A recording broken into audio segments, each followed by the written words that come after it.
Nous avons vu dans le chapitre précédent les 3 fonctions de la comptabilité. Et on a vu également que la 3e fonction, la communication, nécessite une harmonisation des pratiques entre les différentes entreprises.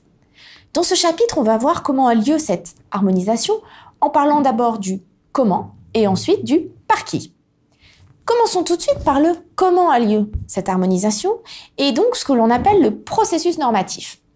L'idée ici, c'est que pour harmoniser les pratiques, il faut une norme que tout le monde doit respecter. En France, depuis la Deuxième Guerre mondiale, cette norme, c'est le plan comptable général, qu'on abrège en PCG.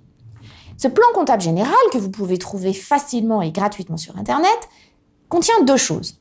D'abord, une classification des comptes. Il va nous expliquer dans quel compte on doit mettre quel élément.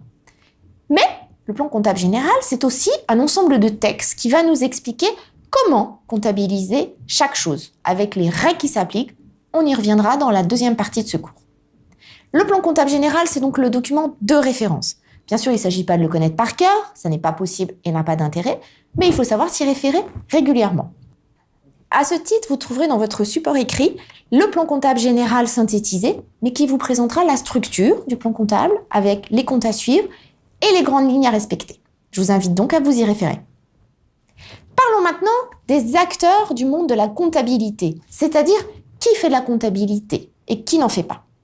Alors, il faut d'abord comprendre que la comptabilité, par son processus normatif dont on vient de parler, nécessite que les acteurs soient eux aussi encadrés.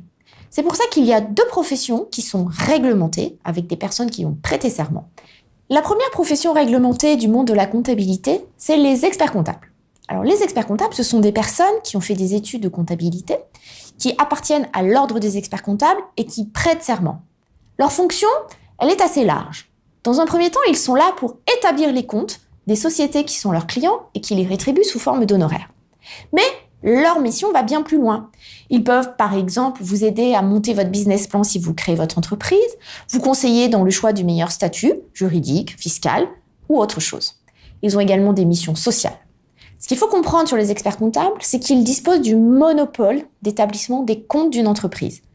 Si vous voulez confier l'établissement des comptes de votre entreprise à quelqu'un, ce ne peut être qu'un expert comptable, personne d'autre. La 2e profession réglementée qui existe, ce sont les commissaires aux comptes. Leur rôle est très différent, leur mission également. Les commissaires aux comptes, ils sont là pour certifier les comptes d'une entreprise. Toutes les entreprises n'ont pas à avoir un commissaire aux comptes, mais pour celles pour qui c'est obligatoire, les sociétés anonymes par exemple, le commissaire aux comptes, qui sera lui aussi rémunéré sous forme d'honoraires, va avoir davantage un rôle de contrôle. Et surtout, il n'a pas du tout l'autorisation de s'immiscer dans la gestion et doit se défaire de tout rôle de conseil. Voilà, ce sont donc les 2 professions très différentes, expert comptable, commissaire aux comptes. Signalons qu'une même personne peut être à la fois, et c'est souvent le cas, expert comptable et commissaire aux comptes, mais qu'elle ne peut évidemment pas être expert comptable et commissaire aux comptes de la même entreprise, ça reviendrait à être jugé partie.